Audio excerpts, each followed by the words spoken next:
സുഹൃത്തുക്കളെ, കഴിഞ്ഞ ദിവസം അതായത് മിനിഞ്ഞാന്ന് ഇന്നലെ ഉച്ചയ്ക്ക് ഇപ്പോൾ ഇന്നിപ്പോൾ രാത്രി ഇപ്പോൾ 10 മണി കഴിഞ്ഞ് 2 മിനിറ്റായി. ഞാനിതിപ്പോൾ എയർ ചെയ്യുമ്പോൾ സമയം എത്രയാവുമെന്ന് എനിക്കറിയില്ല. കാരണം ഇവിടെ ഞാൻ ഇതുവരെ ഇപ്പോൾ പുതിയ സ്ഥലത്തേക്ക് താമസം മാറ്റിയിട്ട് ഞാൻ ഇതുവരെ ഇവിടെ ഇൻ്റർനെറ്റ് കണക്ഷൻ എടുത്തിട്ടില്ല.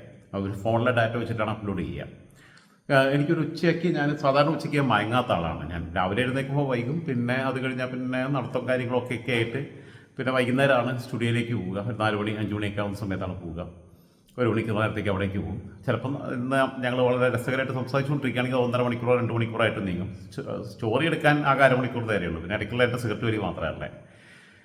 അപ്പം പിന്നെ എനിക്കൊരു കോള് വന്ന് എന്നോട് പറഞ്ഞു, ഞാൻ ലക്ഷ്മി പത്മ, എനിക്കൊരു പിടുത്തം കിട്ടുന്നില്ല, നിങ്ങൾ എനിക്കെതിരെ വീഡിയോ ചെയ്തില്ലേ? ഞാൻ പറഞ്ഞു, ഞാൻ നിങ്ങൾക്കെതിരെ വീഡിയോ ചെയ്തിട്ടില്ല, എനിക്ക് നിങ്ങളെ അറിയും കൂടിയില്ല, ഞാൻ നിങ്ങൾക്കെതിരെ വീഡിയോ ചെയ്തിട്ടില്ല എന്ന് പറഞ്ഞു ഞാൻ. അപ്പോൾ പിന്നെ സംഭവം എങ്ങോട്ടാ പോണേന്നുള്ളത് എനിക്ക് നല്ല സംഭവം മനസ്സിലായി. അപ്പോൾ എന്നോട് പറഞ്ഞു, ഞാൻ പിന്നെ ലക്ഷ്മി പത്മ, ഞാൻ ജേർണലിസ്റ്റാണ്, എന്താണ് ഏതോ ഒരു ചാനലിൽ വർക്ക് ചെയ്യുകയാണെന്ന് പറഞ്ഞു. പിന്നെ അന്വേഷിച്ചപ്പോൾ അത് നമ്മുടെ മംഗളം അജിത്തേട്ടൻ്റെ ചാനലിലാണ് വർക്ക് ചെയ്യുന്നത്. അപ്പോൾ നിങ്ങൾ എനിക്കെതിരെ പറഞ്ഞു എന്ന് പറഞ്ഞു. ഞാൻ പറഞ്ഞു, ഞാൻ നിങ്ങൾക്കെതിരെ ഒന്നും പറഞ്ഞിട്ടില്ല, എനിക്ക് നിങ്ങളെ അറിയില്ല, സത്യമായിട്ട് എനിക്ക് അറിയില്ല കേട്ടോ. പിന്നെ പേര് പറഞ്ഞപ്പോൾ എനിക്ക് ഓർമ്മ കിട്ടിയിട്ടില്ല എന്നുള്ളത് സത്യമാണ്. ഈ ഞെട്ടിക്കൽ ചോദിക്കുമ്പോൾ ഞാൻ കരുതി എന്താ പറയുക, ഇന്നെ കുറേ ആൾക്കാർ ഇപ്പോൾ വിളിച്ച് കെട്ടിച്ചുകൊണ്ടിരിക്കുന്നുണ്ട്. സൗദിയിൽ നിന്ന്, പിന്നെ ദുബായിൽ നിന്ന്, അങ്ങനെ അൺനോൺ നമ്പറുകളിൽ നിന്നൊക്കെ വിളിച്ചിട്ട് ആൾക്കാർ പിന്നെ ISD കൊടക്ക് ചെയ്തിട്ട് ഇഷ്ടം പോലെ ആൾക്കാർ ഇങ്ങനെ പിന്നെ ഞെട്ടിച്ചുകൊണ്ടിരിക്കുന്നുണ്ട്. അപ്പോൾ ഞാൻ ആ കൂട്ടത്തിലോട്ടനായിട്ടാണ് കണക്കൂട്ടിയത്. അപ്പോൾ പെണ്ണാണെങ്കിൽ പോലും വേറെ ആർക്കോ വേണ്ടി ട്രൂളായിട്ട് പിന്നെ വിളിക്കുകയാണ്, എൻ്റെ വായിൽ നിന്ന് എന്തെങ്കിലും കിട്ടുമോ എന്നുള്ളത് അറിയാൻ വേണ്ടി വിളിക്കുകയാണ് എന്നുള്ള ധാരണയിലാണ് ഞാൻ വളരെ സമയത്തോടുകൂട്ടാണ് സംസാരിക്കുന്നത്. ഉറക്കത്തുനിന്ന് ഉച്ചയ്ക്ക് ഞാൻ ഉറങ്ങാറില്ലെങ്കിലും അന്ന് ഞാൻ ഉച്ചയ്ക്ക് ഉറങ്ങിയിരുന്നു ഇന്നലെ. ഞാൻ ഇപ്പോൾ പിന്നെ ഉറക്കം ഡിസ്റ്റർബായതിൻ്റെ ദേഷ്യം എനിക്കുണ്ട്, എന്നാലും ഞാൻ പ്രകടിപ്പിച്ചില്ല. വായിൽ നിന്നൊന്നും വിട്ടുപോകാൻ പാടില്ല. എന്തെങ്കിലും അൺപാർലമെൻ്ററി വന്നു കഴിഞ്ഞാൽ പിന്നെ അതായിരിക്കും ഇവർ കട്ട് ചെയ്തിടുക. അയാൾ തെറി പറയുന്നു എന്നൊക്കെ പറഞ്ഞിട്ട്, ഇയാളാണോ പിന്നെ ഇവിടെ ബാക്കിയുള്ള കാര്യങ്ങളൊക്കെ പറയണത്, വിശദീകരിക്കുന്നത്, വിമർശിക്കുന്നതെന്നൊക്കെ പറഞ്ഞിട്ട് ചോദിക്കും. അപ്പം ഇവർ പിന്നെ എന്നോട് പറഞ്ഞു, ഇല്ല നിങ്ങൾ പിന്നെ അത് എന്നെക്കുറിച്ച് തന്നെയാണ് പറഞ്ഞതെന്നുള്ള രീതിയിൽ ഇങ്ങനെ പറയുമ്പോൾ ഞാൻ പറഞ്ഞു, ഞാൻ എന്ത് പറഞ്ഞതാ പറയണേ, അത് പറ, ഞാൻ എന്താ നിങ്ങളെക്കുറിച്ച് പറഞ്ഞേ? ഇല്ല, ഞാൻ പിന്നെ എന്താണ് രാഹുലുമായിട്ട് വേറെ ബന്ധമുണ്ടെന്നൊക്കെ പറഞ്ഞു. ഞാൻ പറഞ്ഞു, ഞാനങ്ങനെ പറഞ്ഞിട്ടില്ല, എനിക്ക് നിങ്ങളെ അറിയില്ല ഒന്ന്. എന്നിട്ട് ഞാൻ പറഞ്ഞു, പിന്നെ പ്രത്യേകിച്ച് അത് എൻ്റെ കുറ്റമാണ്, കാരണം ഞാൻ ഈ ഇൻ്റർനാഷണൽ ജേർണലിസ്റ്റുകളെ എനിക്കധികം അറിയില്ല.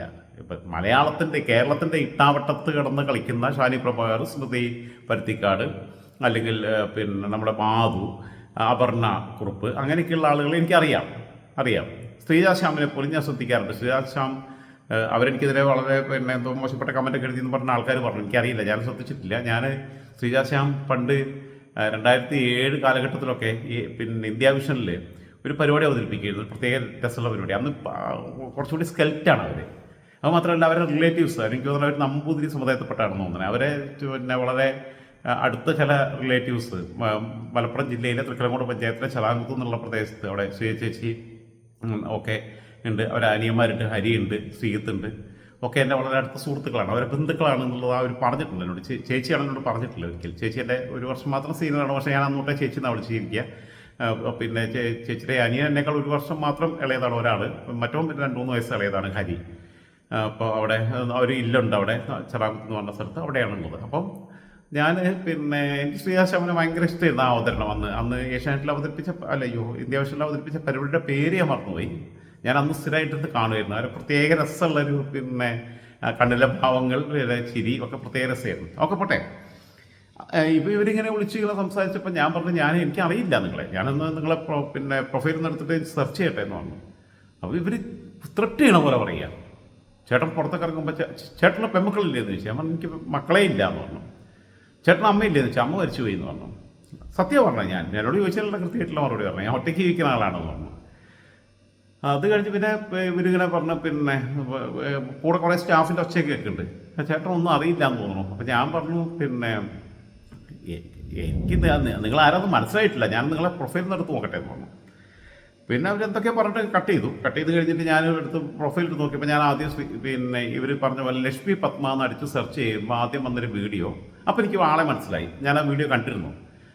രാഹുൽ മാങ്കൂട്ടത്തിലും ഷാഫി പറമ്പിലും ഇവരും വേറെ ലേഡിയും കൂടിയിട്ട് ഭക്ഷണം കഴിക്കുന്നു. അപ്പോൾ അതിൽ ലക്ഷ്മി പത്മ എന്നുള്ളതൊക്കെ പറഞ്ഞിട്ട് അതിന് പിന്നെ ക്യാപ്ഷനൊക്കെ ഇട്ടിട്ടുണ്ട്. ഈ വീഡിയോ എൻ്റെ ശ്രദ്ധയിൽ ഇതിനു മുമ്പ് പെട്ടിരുന്നു. ഞാൻ പറഞ്ഞു, ഞാനിപ്പോൾ കണ്ടു, നിങ്ങളിങ്ങനെ ഒരുമിച്ച് ഭക്ഷണം കഴിക്കുന്ന ഒരു സാധനം കണ്ടു, അതെൻ്റെ ഫ്ലാറ്റിലൊന്നുമല്ല എന്നുള്ള രീതിയിൽ. അതായത് അത് ഒരു 4th ചാനലിനകത്തെ ഒരു പ്രോഗ്രാമായിരുന്നു എന്ന് പറഞ്ഞു, ഓണത്തിൻ്റെയോ എന്തിൻ്റെയോ, ഐ ഡോണ്ട് റിമെമ്പർ. ഞാനത് വീണ്ടും വരുന്ന പ്ലേ ചെയ്ത് കേൾക്കാനൊന്നും നിന്നിട്ടില്ല. ഓക്കെ. അപ്പോൾ ഞാൻ പറഞ്ഞു, ഇനി ഫ്ലാറ്റിലാണെങ്കിൽ എന്താ കുഴപ്പം?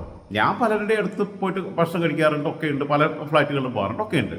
എന്നെ സംബന്ധിച്ചിടത്തോളം സ്ത്രീകളുടെ ഫ്ലാറ്റുകളിലും പോയിട്ട് ഭക്ഷണം കഴിച്ചിട്ടുണ്ട്, ഒരുമിച്ച് സിനിമയ്ക്ക് പോയിട്ടുണ്ട്, ഒരുമിച്ച് യാത്ര ചെയ്തിട്ടുണ്ട്, ഒക്കെ ഉണ്ട്. അത് പണ്ട് കുഞ്ഞുകാലം തൊട്ടേ ഉണ്ടെന്നേ.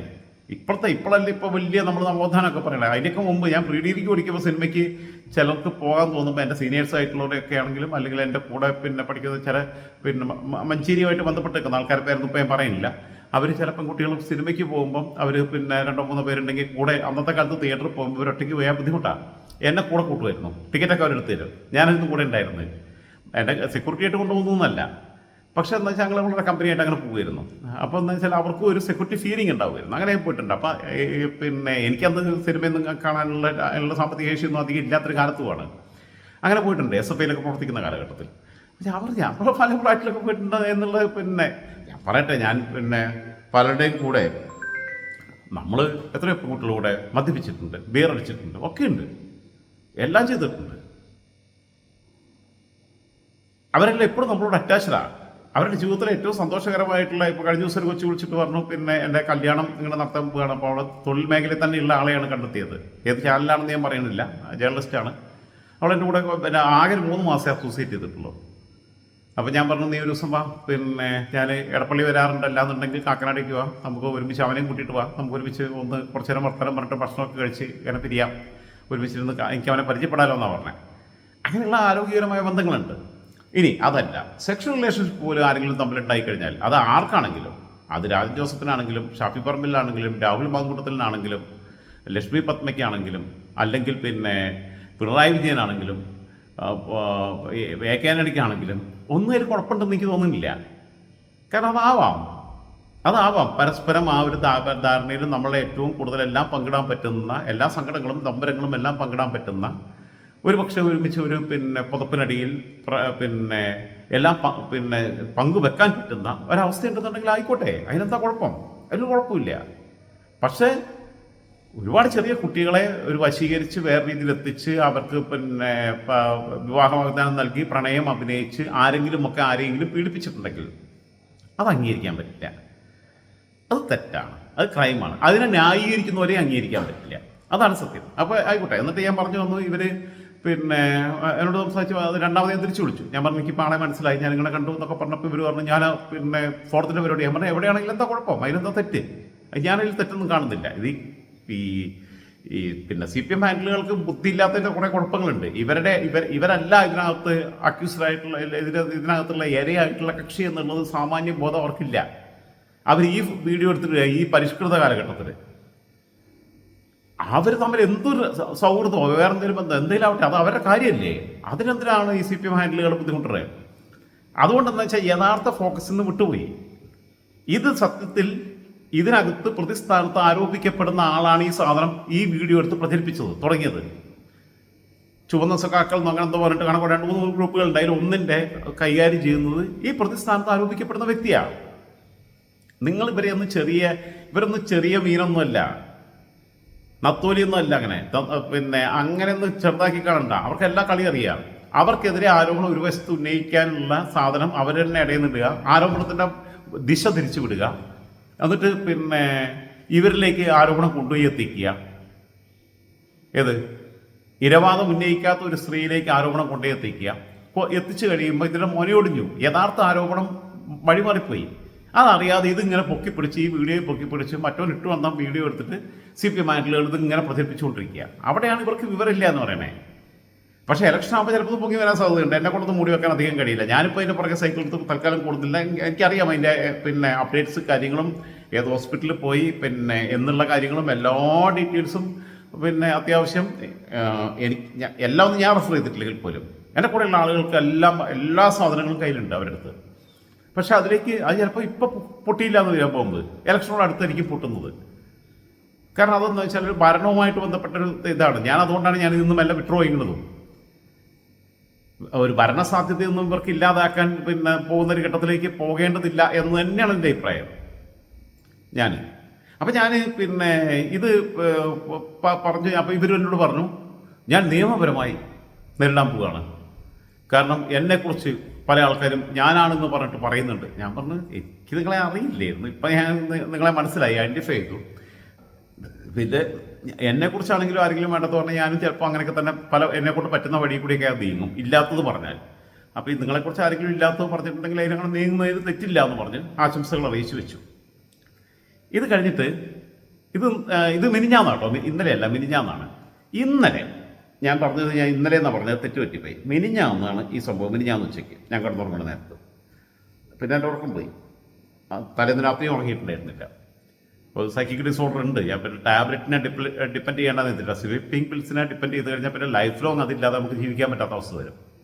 ഒരു ഡിസോർഡറൊക്കെ വരുമ്പോൾ എങ്ങനെയൊക്കെ അഡ്ജസ്റ്റ് ചെയ്ത് അങ്ങനെ പോവുക, ഞാൻ സഫർ ചെയ്യുന്നുണ്ട് ഒരുപാട്. അപ്പം പിന്നെ ഇന്നലെ ഇവർ എൻ്റെ ഭാഗത്ത് പിന്നെ അണക്കൊന്നുമില്ല എന്ന് കണ്ടു. ഇവർ പിന്നെ ചാനലിൻ്റെ ഉടമയായിട്ടുള്ള സിബിയെ വിളിച്ചു. സിബി അപ്പം തിരുവനന്തപുരത്ത് ആയിരുന്നു. CPM ജില്ലാ സെക്രട്ടറി ആയിട്ടുള്ള V Joy MLA, Varkala MLA V Joy, അതേപോലെ തന്നെ മുൻ CPIയുടെ നേതാവും മുൻ മന്ത്രിയുമായിട്ടുള്ള പിന്നെ നെടുമങ്ങാട് എന്ന് പറയുന്ന MLA ആയിട്ടുള്ള C ദിവാകരൻ, അതേപോലെ തന്നെ പിന്നെ അതെല്ലാം അവരുടെ പിന്നെ വെന്യൂരിൽ പോയിട്ടാണ് ചെയ്തിട്ടുള്ളത്. CPMൻ്റെ ജില്ലാ കമ്മിറ്റി ഓഫീസിൽ പോയി ഇന്ദിരാഭവനിൽ പോയിട്ട് ചെറിയ ഫിലിപ്പിനെ ഇൻ്റർവ്യൂ ചെയ്തു. അവിടെ നിന്ന് ഇറങ്ങിയപ്പോൾ ചിലപ്പോൾ ചില യൂത്തന്മാർക്ക് ഒരു ചൊറിച്ചിലുണ്ടായിരുന്നു എന്ന് പറഞ്ഞു, പിന്നെ കൈവെക്കാനുള്ള ഒരു താല്പര്യമൊക്കെ ഉണ്ടായിരുന്നു എന്ന് പറഞ്ഞു. വന്നു കഴിഞ്ഞാൽ പിന്നെ നമ്മൾ നോക്കും അതിൻ്റെ ബാക്കി. അത് അവിടെ നിന്ന് പിന്നെ അവരെ കൊണ്ട് കൂട്ടിയാൽ കൂടില്ല, അവർക്ക് പിടിച്ചാൽ കിട്ടാത്ത അവസ്ഥയ്ക്ക് എത്തും. അത് വേറെ കാര്യം, അത് വേറെ വിഷയം. അപ്പോൾ അവിടെ ചെന്ന് ചെറിയ ഫിലിപ്പിനെയൊക്കെ ഇൻ്റർവ്യൂ ചെയ്ത് അങ്ങനെ ഒരുപാട് പേരെ ഇൻ്റർവ്യൂ ചെയ്തിട്ടാണ് പിന്നെ സിബി വന്നിരുന്നത്. അപ്പോൾ സിബിയെ വിളിച്ചു എന്ന് പറഞ്ഞിട്ട് സിബി എന്നെ ഇന്നലെ ഉച്ചയ്ക്ക് വിളിക്കുന്നുണ്ട്. എന്നെ ലക്ഷ്മി പത്മ വിളിച്ചു. അപ്പം അവർക്ക് ഭയങ്കര മാനസിക വിഷമമുണ്ട്, അവരെ മോന് സ്കൂളിൽ പോകാൻ പ്രയാസമുണ്ട്. അപ്പോൾ ഞാൻ പറഞ്ഞു എന്താ നമ്മൾ അവരെക്കുറിച്ചൊന്നും പറഞ്ഞിട്ടില്ലല്ലോ എന്ന് പറഞ്ഞു. അല്ല അവർക്ക് പിന്നെ അവരാണ് എന്ന രീതിയിൽ വ്യാഖ്യാനം വരുന്നുണ്ട് എന്ന് പറഞ്ഞു. ഞാൻ പറഞ്ഞു ഡിലീറ്റ് ചെയ്യാൻ പറഞ്ഞു. ഞാൻ പറഞ്ഞു അവർ പിന്നെ വിഷമത്തിലാണ്, കരഞ്ഞ മട്ടിലാണ് സംസാരിക്കുന്നതെന്ന് പറഞ്ഞു. ഞാൻ പറഞ്ഞു ഇന്നലെ അവരെന്നോട് സംസാരിച്ചപ്പോൾ ത്രെട്ട് ചെയ്യുന്ന രീതിയിലാണല്ലോ സംസാരിച്ചത് എന്ന് പറഞ്ഞു. ഭയങ്കര റഫായിട്ടാണ് സംസാരിച്ചത്. ഇല്ലെങ്കിൽ ഇന്നലെ തന്നെ ഞാനെടുത്ത് ഒഴിവാക്കിയിരുന്നു. നമ്മളെ ഒഴിവാക്കാൻ ഞാൻ സിബിയോട് അങ്ങോട്ട് പറയായിരുന്നില്ല, ഒഴിവാക്കിയിരിക്കുന്നു പറഞ്ഞു. കാരണം ഞാൻ കൂടി ഫേസ് കാണിച്ചൊരു സാധനം എൻ്റെ അനുമതി ഇല്ലാതെ പിന്നെ ഒഴിവാക്കാൻ അവർക്ക് പറ്റില്ലല്ലോ. ചാനൽ ഉടമയാണ്, സംഭവങ്ങളൊക്കെയാണ്. പക്ഷേ ഞങ്ങൾ വളരെ ആത്മസുഹൃത്തുക്കളെപ്പോലെയും ആത്മസഹോദരങ്ങളെപ്പോലെയാണ് ഞങ്ങൾ പോയിക്കൊണ്ടിരിക്കുന്നത്. ഒരു കെമിസ്ട്രിയിലാണ് പോകുന്നത്. എല്ലാ കാര്യങ്ങളും അങ്ങോട്ട് ഇങ്ങോട്ട് തുറന്നു പറഞ്ഞിട്ട്. അപ്പോൾ പിന്നെ എന്നോട് പറഞ്ഞു പിന്നെ അപ്പം തന്നെ വിളിച്ചിട്ട് അതിനുള്ള അത് പിന്നെ ഒഴിവാക്കാനുള്ള ഏർപ്പാട് ചെയ്തു. ഇതെല്ലാം കഴിഞ്ഞിട്ട് ഇന്നലെ രാത്രിയുണ്ട് ഇവരുടെ പോസ്റ്റ് ഇട്ടം പോലെ എനിക്ക് ഒരുപാട് പേരെ അയച്ചു. എല്ലാം മീഡിയ ഫീൽഡിലുള്ളവരും പിന്നെ കോൺഗ്രസ് ഹാൻഡിലുകൾ CPI ഹാൻഡിലുകളും ഒക്കെ ആയിട്ടുള്ള ആൾക്കാരെ അയച്ചു തരണം. ഞാൻ ഇനി അയക്കേണ്ടെന്ന് പറഞ്ഞു. ഞാൻ മെസ്സേജ് തിരിച്ച് എനിക്ക് കിട്ടി എന്ന് പറഞ്ഞു. അതിൽ എൻ്റെ പേര് തന്നെയാണോന്ന് എനിക്ക് അറിയില്ല കേട്ടോ. ഇപ്പം അവർ സംശയിച്ച പോലെ തന്നെ അത് എന്നെ ഉദ്ദേശിച്ചാണെന്നുള്ളത് ഞാൻ കരുതുന്നില്ല. കാരണം രാജൻ ജോസഫ് എന്നുള്ള പേര് നമ്മളെ പഴയ പിന്നെ ചലച്ചിത്ര സംവിധായകരും നടനമൊക്കെ ആയിരുന്ന മറ്റേ ഇയാളുണ്ടല്ലോ, എന്താണ് അയാളുടെ പേര്, എന്താണ് പിന്നെ ഞാനിപ്പോൾ മറന്നുപോയി, ഞാനൊന്ന് നോക്കാം. രാജൻ ജോസഫ് എന്നുള്ള പേരുണ്ടായിരുന്ന ഒരാളുണ്ട്. ഒറ്റ സെക്കൻഡ്. നമ്മൾ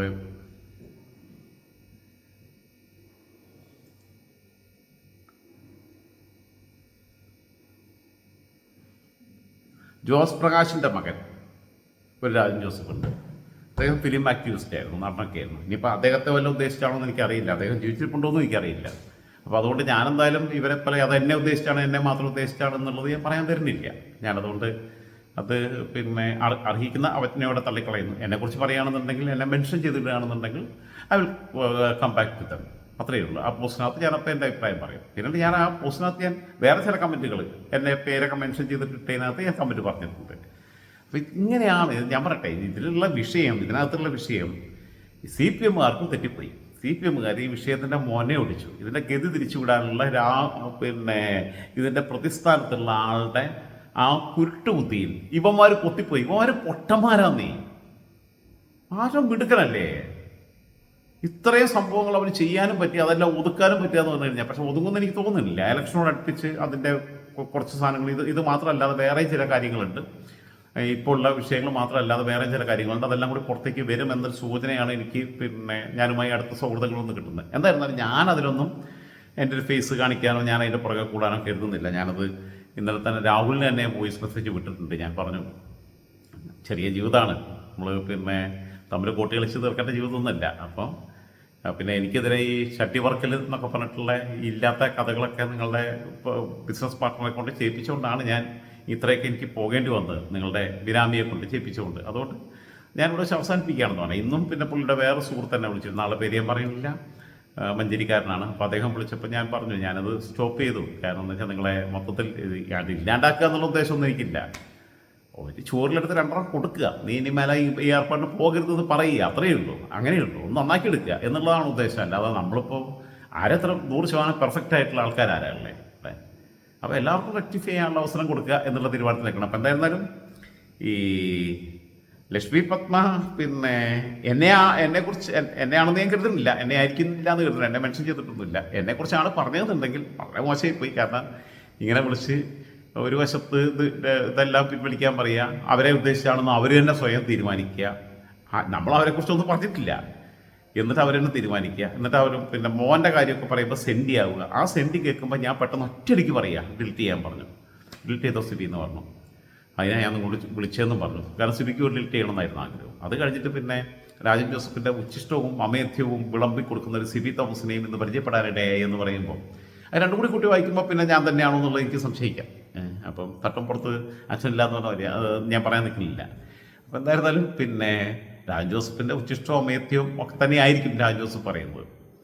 അത് വിളമ്പി കൊടുക്കുന്ന പണി, വിളമ്പുകാരൻ്റെ പണി ചിലപ്പോൾ അതിൻ്റെ ഉടമയായിട്ടുള്ള സിബി എടുക്കുന്നുണ്ടാവും. പക്ഷെ അത് നല്ല സദ്യയായിട്ട് പിന്നെ സ്വീകരിക്കാനുള്ള മനസ്സുള്ള കുറേ ആൾക്കാർ ഇവിടെ ഉണ്ടെന്നേ. കണ്ടന്റ് എന്താണെന്ന് അറിയും, അല്ലാതെ ഈ പ്രോംപ്റ്ററിൽ നോക്കി വായിക്കുന്നതല്ല അവതരണം. അതുകൊണ്ടാണ് ഞാൻ പറഞ്ഞത്. അവിടെയാണ് ഞാൻ പറഞ്ഞത് മാധുവിനെയും പിന്നെ സ്മൃതി പരുത്തിക്കാടിനെയും അതേപോലെ തന്നെ ഷാനി പ്രഭാകരനെയൊക്കെ പറഞ്ഞത്. ഈ ഇൻ്റർനാഷണൽ ജേർണലിസ്റ്റ് സ്വന്തമായിട്ട് ജേർണലിസം മേഖലയിൽ എവിടെയെങ്കിലും സ്റ്റാമ്പ് ചെയ്യപ്പെട്ടിട്ടുണ്ടോ? എന്തെങ്കിലും ഒരു സാധനം കൊണ്ടുവന്നിട്ടുണ്ടോ? വേണ്ട, റിപ്പോർട്ടർമാരില്ല. PR പ്രവീണ എന്ത് പിടിക്കുക? ആംഗ്ലേൻ്റെ വളരെ അടുത്ത സുഹൃത്ത്, തിരുവനന്തപുരം പ്രസ് ക്ലബിൻ്റെ പ്രസിഡന്റ് പ്രവീണ്, സഹോദരനെ പോലെയുള്ള ആളാണ്. പിന്നെ വീണയുടെ അമ്മ പിന്നെ തിരുവനന്തപുരം ജില്ലാ പഞ്ചായത്തിൻ്റെ പ്രസിഡന്റായിരുന്നു, രമണി പിതായര്. വീണ എന്ത് പിടിക്കുക? അവള് ഹെൽത്ത് മേഖല, ആരോഗ്യ മേഖലയുമായി ബന്ധപ്പെട്ട് ഒരുപാട് എക്സ്ക്ലൂസീവ്സ് കൊണ്ടുവന്നിട്ടുണ്ട്. അവൾക്ക് സ്റ്റേറ്റ് അവാർഡ് കിട്ടിയിട്ടുണ്ട്. ഞാൻ പറയുന്നത് ഇവരൊക്കെ എവിടെയാണ് സ്റ്റാമ്പ് ചെയ്യപ്പെട്ടത്? അവരാ പോസ്റ്റിൽ തന്നെ പറയുന്നു ചിലപ്പം ഒരുമിച്ച് യാത്രയും പിന്നെ അതായത് എൻ്റർടൈൻമെൻറ്റ് പ്രോഗ്രാമാണ് ഇവർ നടത്തുന്നതെന്ന് പറയാം. സദ്യ ഒരുക്കി കൊടുക്കുക, ബാക്കിയുള്ളത് ഏതൊക്കെ എന്നുള്ളത്. അത് വാർത്തയായിട്ട് യാതൊരു ബന്ധമില്ല. അതിനകത്ത് എന്ത് ന്യൂസ് കണ്ടൻ്റാണല്ലേ? എൻ്റർടൈൻമെൻറ്റ് പ്രോഗ്രാമാണ്. ജേർണലിസ്റ്റ് ആണെന്ന് പറയരുത് ദയവേത്. ഇൻ്റർനാഷണൽ ജേർണലിസ്റ്റ് ആണെന്നുള്ള മട്ടിൽ നടക്കും ചെയ്യരുത്. അവർ പോസ്റ്റ് ഇട്ടുകൊണ്ടാണ് ഇത്രയും പറഞ്ഞത്. എനിക്ക് അവരെ അറിയില്ലായിരുന്നു, അവരെക്കുറിച്ച് ഒരു കുന്തം എനിക്ക് അറിയില്ലായിരുന്നു. ഇന്നലെ മിനിഞ്ഞാന്ന് അവർ വിളിച്ചതിന് ശേഷമാണ് അറിയുന്നത്. അപ്പോഴും ഞാനത് അധികം മൈൻഡ് ചെയ്തില്ല. ജസ്റ്റ് പിന്നെ ഗൂഗിളിലും ഇതിലൊക്കെ വിക്കിയിലും ഒക്കെ സെർച്ച് ചെയ്ത് യൂട്യൂബിൽ പിന്നെ സെർച്ച് ചെയ്തപ്പം ഇവരെ ഈ വീഡിയോ കണ്ടു. അപ്പോഴും ഞാൻ പറഞ്ഞത് നിങ്ങൾ അതിനെന്താ ഒരുമിച്ച് വർഷം കഴിച്ചിട്ടെന്താ കുഴപ്പമെന്നാണ് ഞാൻ ചോദിച്ചേ. അവരോട് ചോദിച്ചു നോക്കാം, അവരെന്തായാലും റെക്കോർഡ് ചെയ്ത് വെച്ചിട്ടുണ്ടാവുമല്ലോ ഇതൊക്കെ. അത് കഴിഞ്ഞിട്ട് പിന്നീട് ഇന്നലെ പിന്നെ സിബിയുടെ പേരും കൂടി പറയുമ്പോഴാണ് ഇത് രണ്ടും കൂടി ജോയിൻ്റ് ആയിട്ട് വന്നപ്പോൾ പിന്നെ കണക്റ്റഡ് ആയിട്ട് വന്നപ്പം നമ്മളെയാണ് പറയുന്നത് എന്നുള്ള സംശയം എനിക്ക് പിന്നെ തോന്നിയത്. അതുകൊണ്ടാണ് പിന്നെ അതിൻ്റെ കമൻറ്റ് ഇട്ടതൊക്കെ. ഇപ്പോഴും ഞാൻ അതുകൊണ്ടാണ് ഈ സ്റ്റോറി ചെയ്തത്. അപ്പോൾ അതുകൊണ്ട് പ്രിയപ്പെട്ട ലക്ഷ്മി പത്മ എന്ന് പറയുന്ന അന്താരാഷ്ട്ര ജേർണലിസ്റ്റ്, കാരണം ഞാൻ പറഞ്ഞില്ല, ഞാൻ CNN നോക്കാറില്ല, ഞാൻ BBC നോക്കാറില്ല. നോക്കിയിരുന്നു ഈ പിന്നെ ഇറാൻ ഈജിപ്ത് യുദ്ധത്തിൻ്റെ സമയത്ത്, അങ്ങനെയുള്ള ചില സമയങ്ങളിലൊക്കെ പിന്നെ ഉക്രൈൻ റഷ്യൻ വാറിൻ്റെ പീക്ക് ടൈമിലൊക്കെ റെഫർ ചെയ്തിരുന്നു. കാരണം എന്ന് വെച്ചാൽ സ്റ്റോറി ചെയ്യാൻ വേണ്ടിയിട്ട് ഇത് റെഫർ ചെയ്താലേ കിട്ടുള്ളൂ. അല്ലാതെ ഇവിടുത്തെ മീഡിയ നോക്കിക്കൊണ്ടുവന്ന ഒരു കാര്യമില്ല. ഒരു ചുക്കും ചുണ്ടാകുമ്പോൾ ഇവിടെ ഇല്ല. ഇവർക്ക് എന്താണ് ഇതിൻ്റെ ഈ ആം എക്യുപ്മെൻറ്റ്സിൻ്റെ സ്പെസിഫിക്കേഷൻ പോലും അറിയില്ല.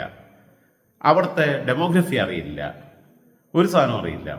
അവിടുത്തെ പിന്നെ ഭൂപ്രകൃതി അറിയില്ല, യുദ്ധതന്ത്രങ്ങളെക്കുറിച്ച് വാർ സ്ട്രാറ്റജിയെക്കുറിച്ച് യാതൊരു ധാരണയില്ല. അങ്ങനെ ഇരുന്ന് പറയുന്നതിനേക്കാൾ കൂടുതൽ അവിടെ ബാക്കിയുള്ളിടത്തൊക്കെ അതിന് സ്പെഷ്യലിസ്റ്റുകളുണ്ട്, വാർ സ്പെഷ്യലിസ്റ്റുകളുണ്ട്. ഇവിടെ ഇപ്പോൾ 24 ന്യൂസിലെ ജെയിംസ് ചേട്ടൻ പോലും ചെയ്യുമ്പോൾ എനിക്ക് പലപ്പോഴും ജിയോ പൊളിറ്റിക്സിനകത്ത് എനിക്ക് തോന്നുമ്പോൾ നമ്മളുടെ പ്രാഥമിക നിരീക്ഷണങ്ങൾക്ക് അപ്പുറത്തേക്ക് പോലും പുള്ളിക്ക് പോകാൻ പറ്റുന്നില്ല എന്ന് എനിക്ക് തോന്നിയിട്ടുണ്ട്. അപ്പോൾ അതുകൊണ്ട് കേരളത്തിൽ അങ്ങനെയുള്ള സ്പെഷ്യലിസ്റ്റുകളില്ല. ഇപ്പോൾ നാഷണൽ പൊളിറ്റിക്സ് ഒക്കെ ആണെങ്കിൽ ഉണ്ണി ബാലകൃഷ്ണൻ നന്നായിട്ട് കൈകാര്യം ചെയ്യുന്നുണ്ട്, അനലൈസ് ചെയ്യുന്നുണ്ട് ആ കാര്യത്തിനകത്ത്. അങ്ങനെയല്ലാതെ വളരെ അപൂർവമായിട്ടുള്ള ആൾക്കാരേ ഉള്ളൂ. ഞാൻ പറഞ്ഞത്, ഞാൻ CNN ഉം BBC ഒന്നും റെഗുലറായിട്ട് കാണാത്തതുകൊണ്ടാണ് എനിക്ക് പത്മലക്ഷ്മിയെ അറിയാൻ പറ്റാതെ പിന്നെ ലക്ഷ്മിയെ അറിയാൻ പറ്റാതെ പോയത്. അതിൽ മാപ്പി ഖേദം പ്രകടിപ്പിച്ചുകൊണ്ട് ഇനി അവരുടെ പിന്നെ അന്താരാഷ്ട്ര നിലവാരമുള്ള വാർത്തകൾ ഞാൻ കാണാൻ ശ്രമിക്കും എന്ന് കാണാൻ ശ്രമിക്കുന്നതാണ് എന്ന് പറഞ്ഞുകൊണ്ട്, അതോടൊപ്പം തന്നെ സംഭവിച്ച കാര്യങ്ങൾ ഇതാണ് എന്ന് പറഞ്ഞുകൊണ്ട്, എനിക്ക് അവരെ മുമ്പ് അറിയില്ലായിരുന്നു, ഞാൻ അവരെക്കുറിച്ചൊരു കുന്തവും പറയാൻ പോയിട്ടില്ല. ഇനി ഏതെങ്കിലും കാര്യങ്ങൾ അതിലെ കൂടി ഇതിലെ കൂടി ഒക്കെ പോണ സാധനം അവർ തോട്ടിയിട്ടിട്ട് ഞാൻ തന്നെയാണെന്ന് പറഞ്ഞ് വരികയാണെങ്കിൽ എനിക്കൊന്നും ചെയ്യാനും പറ്റില്ല. പക്ഷേ സഖാക്കൾ ചെയ്തിട്ടുള്ളൊരു കാര്യം എന്ന് പറഞ്ഞു കഴിഞ്ഞാൽ ഈ വിഷയത്തിൻ്റെ മോനെ ഒടിച്ചു, ഇതിൻ്റെ ഗതി തിരിച്ചു വിട്ടു. ആരെങ്കിലും തമ്മിൽ എന്തെങ്കിലും ആയിക്കോട്ടെ, അതൊരു പ്രശ്നമില്ല. ഈ ഉയർന്നു വന്ന വിവാദത്തിലെ അടിസ്ഥാനപരമായ ആളെ ഇവർക്ക് ഇപ്പോഴും മനസ്സിലായിട്ടില്ല. എനിക്കറിയാം, ഞാൻ ആ കുട്ടിയോട് സംസാരിച്ചതാണ്, ഏകദേശം 1 മണിക്കൂർ നേരം സംസാരിച്ചതാണ്, 4 നാൾ രാത്രി. എനിക്കറിയാം. പിന്നെ ആ കുട്ടി കടന്നു പോകുന്ന ട്രോമയുടെ സ്ഥിതിയുണ്ട്, വല്ലാത്തൊരു മാനസികാവസ്ഥ കൂടെ കടന്നു പോവുകയാണ്. ആ കുട്ടി എന്തെങ്കിലും ചെയ്തു കളയുമെന്നുള്ള പേടി വരെ തോന്നിപ്പോയി നമുക്ക്.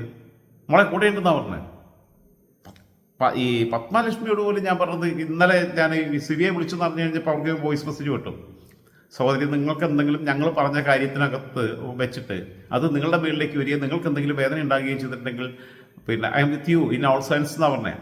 ഏത് സമയത്ത് എന്ത് കാര്യത്തിനും ഏത് സഹായത്തിനും വിളിക്കാമെന്ന് പറയട്ടെ സഹോദരി എന്നാണ് ഞാൻ പറഞ്ഞത്. അപ്പോൾ പേര് പോലും വിളിച്ചില്ല എന്നാണ് എനിക്ക് തോന്നണേ. പേരെവിടെയും പരാമർശിച്ചിട്ടുണ്ടോ എന്ന് എനിക്കറിയില്ല. അങ്ങനെ പറഞ്ഞു. എനിക്ക് നൊമ്പരായിപ്പോയി പെട്ടെന്ന്. അവർ പറഞ്ഞു മോന് സ്കൂളിൽ പോകാൻ പറ്റുന്നില്ല അങ്ങനെയൊക്കെ പറഞ്ഞപ്പോൾ നമ്മൾ ഉദ്ദേശിച്ചിടത്തുനിന്ന് കാര്യങ്ങൾ കൈവിട്ടു പോയി എന്നുള്ള തോന്നൽ വന്നപ്പോൾ അങ്ങനെ നമുക്ക് ആരെങ്കിലും ഇതിലപ്പോൾ അങ്ങനെ ടാർഗറ്റ് ചെയ്യാനൊന്നും ഇവരെന്ത് ടാർഗറ്റ് ചെയ്യാനാണ്? ലോകത്ത് ആരോട് ശത്രുത ഇല്ലാതെ എനിക്ക്, എന്നോട് ആർക്കെങ്കിലും ശത്രുത ഉണ്ടാവുമായിരിക്കും. ദേഷ്യമൊക്കെ വരും ചില കാര്യത്തിൽ, ദേഷ്യം വരുമ്പോൾ പ്രകടിപ്പിക്കും, അത്രയേ ഉള്ളൂ. അല്ലാതെ ഇങ്ങനെ പിറ്റേ ദിവസത്തേക്ക് ആ ശത്രുത കൊണ്ടെടുക്കുന്ന പരിപാടിയൊന്നുമില്ല. ഓക്കെ എന്നാ, ഗുഡ് നൈറ്റ്. ഇന്ന് രാത്രി തന്നെ എന്തെങ്കിലും അറിയാം.